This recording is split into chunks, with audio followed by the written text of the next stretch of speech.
Hey guys, welcome again to the Deal Finders podcast. I am excited today because we are in our, I'll call this a studio. It's the office, and this is where all of our team meets. And we've got Dustin Johns here, who's a local agent, developer, owns a vet. He does a lot of things in town here, so we'll go through all that. But he's here to share about what it's like being a real estate investor. So he's got a lot of experience. I think you grew up doing this kind of like as a baby, right? When you're in diapers? Yeah. Pretty much. Always messing with land and property and tearing stuff up and That's right. putting it back together. Yeah, so we're going to get into that. Y'all listen, stay tuned. If you are listening to this, you can watch it on YouTube. If you're watching it on YouTube, you can listen to it on any of the podcast places. So just make sure you like and subscribe, and we'll make sure you get the next one. So I'm going to jump in. Dustin, thanks for being here. I'll let you do the 30-second intro of who you are, where you're from. Sure. So good to see everybody. Dustin Johns. I am from Lexington, South Carolina, and I still live there. Yeah. I live there I've lived a lot of places, but that's where we're at. Yep. 4 kids, 4 dogs, live on the lake, couple vacation properties on the lake, so we're woven into Lake Murray. Got my builder's license at a really early age, so at the age of 20. And wow. And just knew I wanted to be involved in design and watching things happen. Yeah. And did that for a few years, and I still maintain and still keep my license, but just for our own projects. The market crashed in 07, 08, as a lot of us know, and we got tangled up into a huge legal battle over apartment conversion projects, and so here comes, let's start a real estate brokerage in the beginning of a huge recession. Of the recession. That's when you started this. Started Resource Realty Group. Wow. Okay. And it was just that. It was an investment brokerage that did basically nothing but represent investors.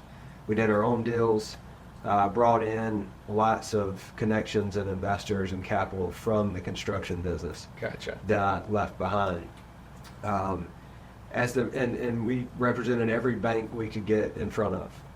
We carried, typically over 50 commercial, or not commercial, but bank-owned listings at a time. Wow. A lot of work. No, we'll never do that again. I was going to say, that's a lot. I'm happy to advise my any agent, for that matter, on how to do that. But the big thing is to have a really good accounting system and a lot of cash. Yeah. To manage that many properties. But as the market continued to improve, as it did, really through 2012 to 14 is when I really started to see things turn, and we became more of a general brokerage. Agents joined organically, and my focus was sell as much as we can. Let's have the highest volume. Let's just put some big numbers up. Yeah, and we did that. I guess I'll fast forward to last year. You asked about me, so I kind of give you a bio of my company. Yeah, but that's okay. That's what happens with entrepreneurs. We are the company. That's right. So in the middle of managing agents and doing we produce too. So we're selling, for clients and buying and selling just as much as our agents. Did $189 million in 2022. Wow. And that's just on MLS. Wow. Personally. And that's number one by a lot. That wasn't the goal. I've never wanted to be number one. Yeah.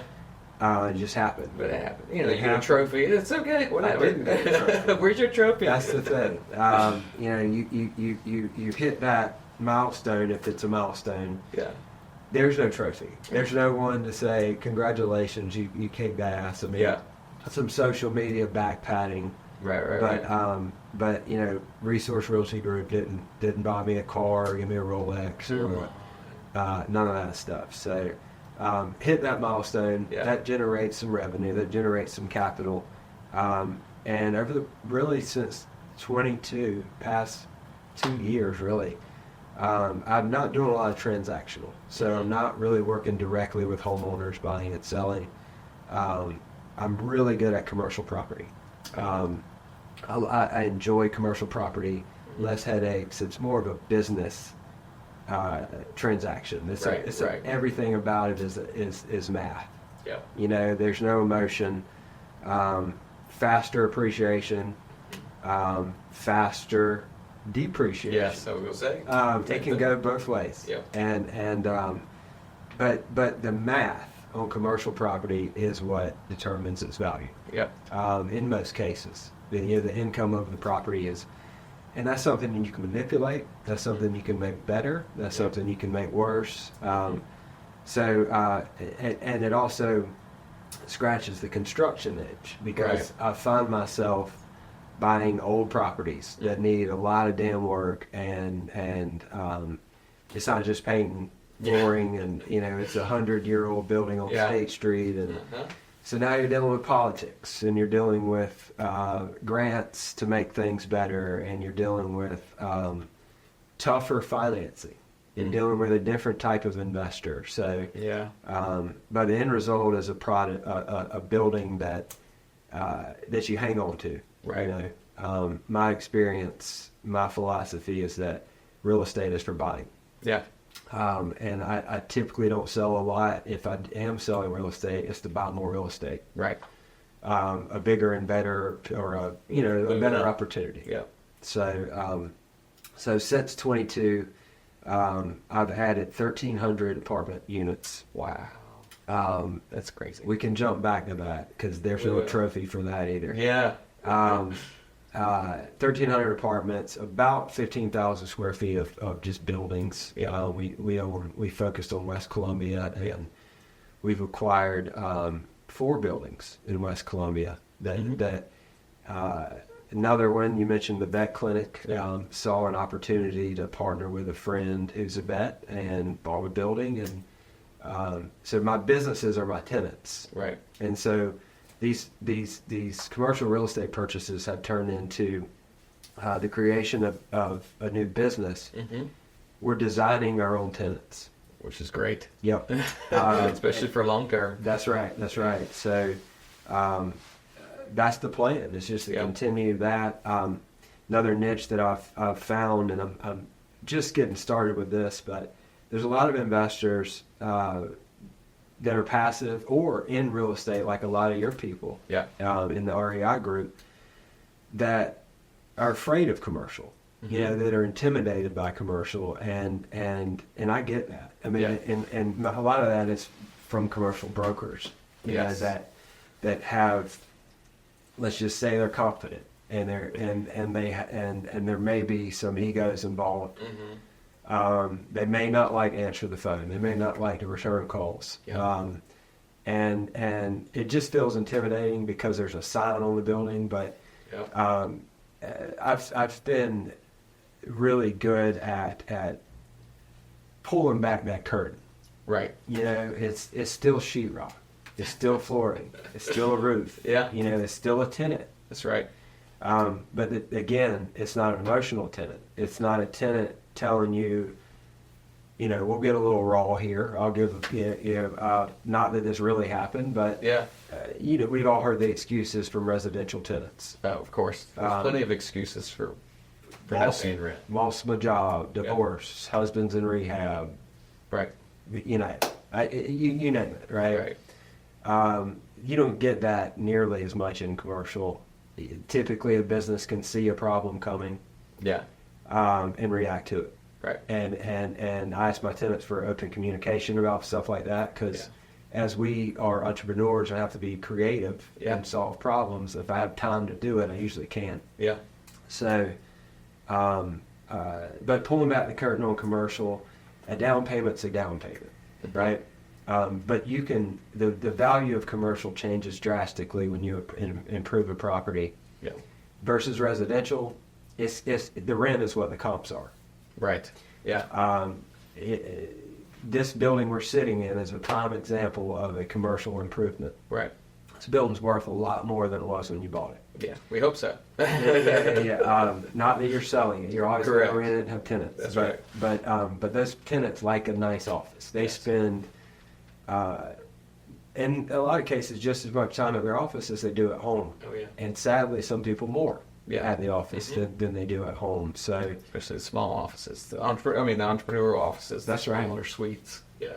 So and then back to creating my own tenants. Yeah. That's just a product of seeing an opportunity and having a network and a vision to put the pieces in place to. Well, let's kind of dive into. So I was taking some notes on some things. We probably won't touch on all of it. We might have to do two podcasts. But I want to dive in on some of those opportunities because you did mention, you started way back when at the age of 20 as a builder, getting a builder's license, and our Deal Finders Club, our local group, we have local meetups. We get to know people that are getting started, and really sometimes we get some really young people, and they see the opportunity in real estate because you get the tax benefits, you get the cash flow, all the things, all the reasons we get into this. They see that and they don't know where to jump in. Like, where is my place? How do I get in this? Because there's so many different opportunities, so many different ways to benefit and participate in the real estate industry. Mm-hmm. I see it as a whole as like the number one, like to get in, especially if you're young. So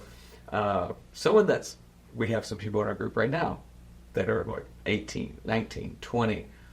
Is jumping in as a builder better or jumping in as an investor and trying to learn that piece of it? Just from your experience, just tell me what you think. Sure. I get that a lot. Yeah. And it's very situational. So there's not one answer that any one person should follow. Yeah. I got in as a builder, not even thinking about real estate. But before we dive too much into that, I want to say this, and everybody needs to know this. The two most volatile industries that I know of are real estate and construction. Yeah. So we're getting ready to advise people on how to jump into those two. The two most volatile things that's going. Right. There's so many variables that they affect really quick changes. Right. And the variables are outside of our control as investors, as construction folks. Right. So yeah. So at a young age, I would get into more of a consumer-facing role. So meaning dealing with either homeowners or business owners, but whoever the end user of the real estate is. I would get into a consumer-facing role because that's where you learn everything. Like you kind of have to deal with everything when you're dealing with a consumer, even though you may, divert that problem or issue to somebody else on your team or a builder or a subcontractor. You're the front end. You're dealing with it. Yep. You're getting the call. You're getting the text. You're getting the email. So you're dealing with every vendor in that role. You're dealing with the appraiser, the lender, the builder, the investor, the distressed homeowner, the building, the business is going out of business. Yeah. So while you're young, while you got energy, while you're malleable, right? While you aren't, you got less to lose, is what I like to say. That's right. But you can also take those bruises and beat them, take them and keep going. That's right. I can't have one of those days at this point in my life. Too many kids. That's right. Like, kids. A homeowner called me upset at 7 p.m. At this point in my life, just isn't going to happen. Yeah. Like I don't have room for it. So, but I've earned that. Right. I do have the scars, and I do have the, time away from family and kids, and I don't regret my path whatsoever. But while you're young, get that out of your system. Yeah. Right? That's how you build your network. That's how you. That's how you and I met. Mm-hmm. You were in a different role at that time, and I was trying to figure out what that was. You were trying to figure out what to do. and you've done great at it. Yeah. But you would have known that if you weren't out in the trenches, flipping houses, knocking walls down. Yeah. Shaking hands, dealing with everybody that's involved. So I would say something that use that energy, Mm-hmm. use that opportunistic young mind that's not jaded, and above all of that, I would definitely try to find where you add value. Yeah. Right. Try to find what you can do, what your talent is, that adds value to the transaction, to the business, to the property, whatever it is. You know, if you're not adding, people won't call you if you're not adding value. That's right. People won't put up with your shit if you're not adding value. People won't, if you're a few minutes late, but you're bringing the sheetrock, you're added some value. I guess right? it's okay. But if you're really good at running numbers, right? If you're really good at being organized, you know, those two things are not things I'm good at, and so just figuring out what that niche is and what that value add is. Yeah, I want to hit on what you just said, because in this podcast I like to give some actionable steps, some things that people can take from this podcast and say, you know what, I can apply that today into what I'm doing. What you just finished with was, you know, where can you add value? And my original question really was, you know, construction or investing. And like you even said it's a maybe, it's a what if, it's a lot of variables there as well. And it's really depends on who you are and where you can add value, right? And so I just encourage people to, and we talked about this off camera, it's not Instagram reels and people's Facebook posts and even HGTV, y'all, it's not all that glamorous, and you don't get there. You don't earn the opportunity to be on HGTV because you started last month or 6 months ago. That wasn't your first flip.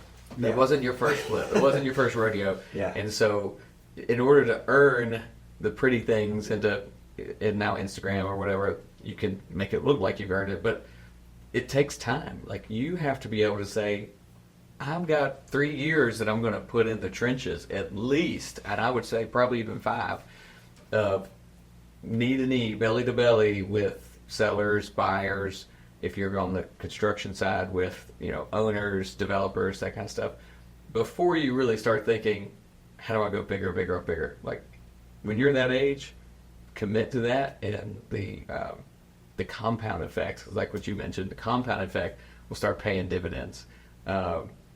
I saw something today where, you know, you got clients buying and selling houses, and right, well, I think the interest rates might go up next month, or they might go down next month. And the response was, well, when did real estate become a monthly game, a 4-month game? Like, you're in this for the long haul. If you're getting into this business, you need to be in it for the long haul. That's right. So that's great point you made. Where can you add value? Think about where you're going to add value today and start doing it. That's right. And I'll add, you know, your comment about adding value and kind of finding that niche. This is the hardest thing, even for me today, right? On the way over here, I got calls. I'm on the phone, and it's about a property, about an opportunity, about a business, right? We all want to say yes to everything. Sure. We all want to say yes to everything. No is a complete sentence. And no is a hard thing to say. We all want to be able to do everything, but we can't. And I, to this day, have to, I'll get involved in a project. I'll get a few weeks involved into it. And then decide, you know what? I shouldn't have done this. That's bad. I shouldn't have done this. I don't have time for this. I don't like doing this. This isn't an asset class I like. All I saw was money. So, as everyone listening or watching this knows, there's a million masterminds out there. A lot of people turning their hats on backwards, telling you to give them $1,000 a month, $50,000. You know, I get hit with all of them. I respect all those guys. That's what they do. But you can't compare yourself to those guys. You'll drive yourself crazy. Oh gosh. The guys that own 50,000 doors, and the guys that buy a Lamborghini, and the you know, I'm flipping 40 houses a month. That don't make comparison traffic. Don't compare yourself to them. And if you really dig into that, the guy that owns 50,000 doors, he might own 1% of that. Right. I own 1,300 doors, and I don't get paid from it. I don't make money on it. You know, one day I will. But you know, things happen. Rates doubled. Right after that acquisition. So the couple of $1 million that was on the table was eroded away literally in a couple of months. Right. So don't chase the shiny object just because somebody else is doing it online. Yeah. They're after your money. They want you to pay them to get to interact with them once a week about how badass they are. Like when I put my blinders on and realized the point is to acquire real estate. Right. Right? I mean, that's the point. It's not the point. No one wakes up and goes, if I would just join a mastermind, all this would go away. Yeah. That's what they want you to believe. But action, get in there, get in trouble with the deal. Get in and do it. Get in and do it. Right? Yeah. Like every deal I do is tough. They're not easy. I get in trouble with them. I fix it and I move on. And we all do that. It doesn't have to be glamorous. Mm-hmm. The end result is whatever your goal is. And for me, it was to own a ton of real estate and not have to work in a few more years. Yeah. So, just put your blinders on whenever you find that niche. Yeah, and it's hard. I mean, it's hard for even myself today. I have to just turn off social media and stuff. But if I scroll and I'm like, man, look at that guy. I know that guy. I can't believe he's done this much. And, I'm smarter than him or whatever, but it's like, no, but God's put us in a different place. Like that path is for him, and he may not even like it, or she may not even like it. So that's one of the things with the social media, y'all. It's just you need to look at where you are bringing value. What is it for you? What does your business look like? I actually did a podcast just the other day with a guy who was helping Reed's kids, like helping. Really, he's the guy. His wife does it too, but so he talks to dads a lot. And it was like 0% of his clients have a vision for their family. But 100% of them, because they're all entrepreneurs, have vision for their business. Mm-hmm. We know where the business, we made a budget, we made goals, we made, we're going on these trips to this training, but the family, there's nothing there. Right. So that's what can happen when you start going looking at other people and that sort of thing. So I think to wrap all this up is really to look at who you are, what can you bring, what value do you bring, and I like that your story has gone through different iterations of that, where you've seen the value you had, and market situations, and then life situations, and then now you're at a point where you're just doing the commercial stuff because the opportunities are there. Mm-hmm. So you don't have to stick with that one thing, grow and go with it. So I want to touch on one thing before we get off here, for sure, is Lake Murray, because I know you live over there. We have a house over there, some Airbnb stuff, and we've talked a lot about Airbnb over there. Yeah. Lake Murray is just such a gem of our local market. Before we get into it, I would encourage y'all, whatever market you're in, find this gem that we're going to talk about.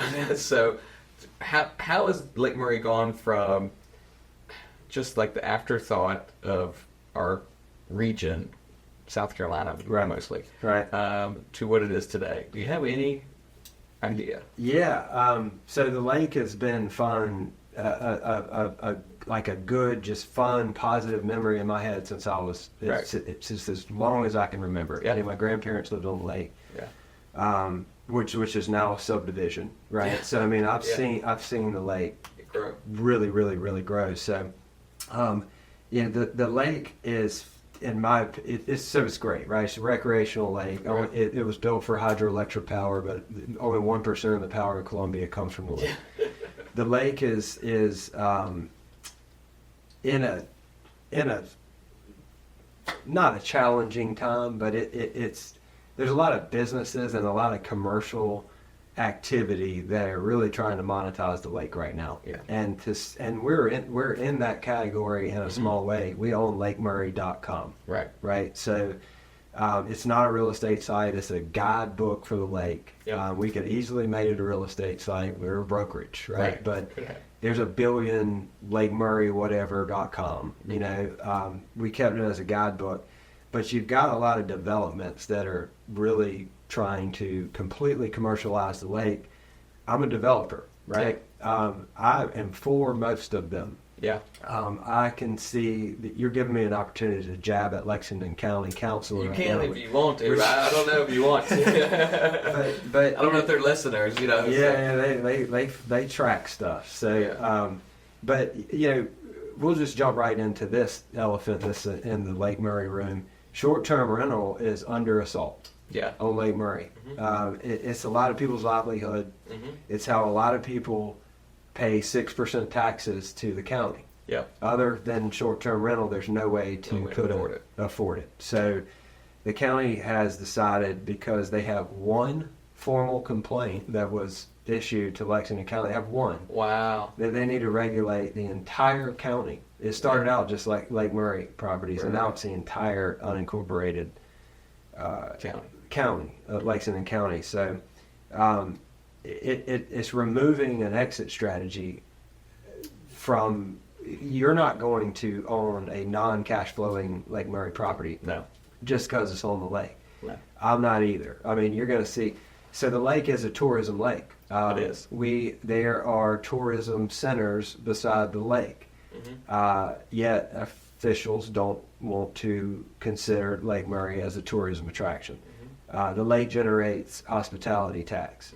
The lake brings families together. Yep. The lake builds memories. So I think there's a balance. I think there's a balance of recreation to support the incoming population that we have. Right. There's nothing anybody can do about that to stop that. Council can put up all the laws they want to, but South Carolina's the #1 state for migration. Right. We have to embrace that. We don't need to fight that. Yeah. Our leaders need to worry about infrastructure to support what private developers build. Yeah. There's just so many myths in the public about what creates those growth challenges with infrastructure. I can tell you wholeheartedly that the county is to blame for a lack of proper infrastructure. Yeah. That's it.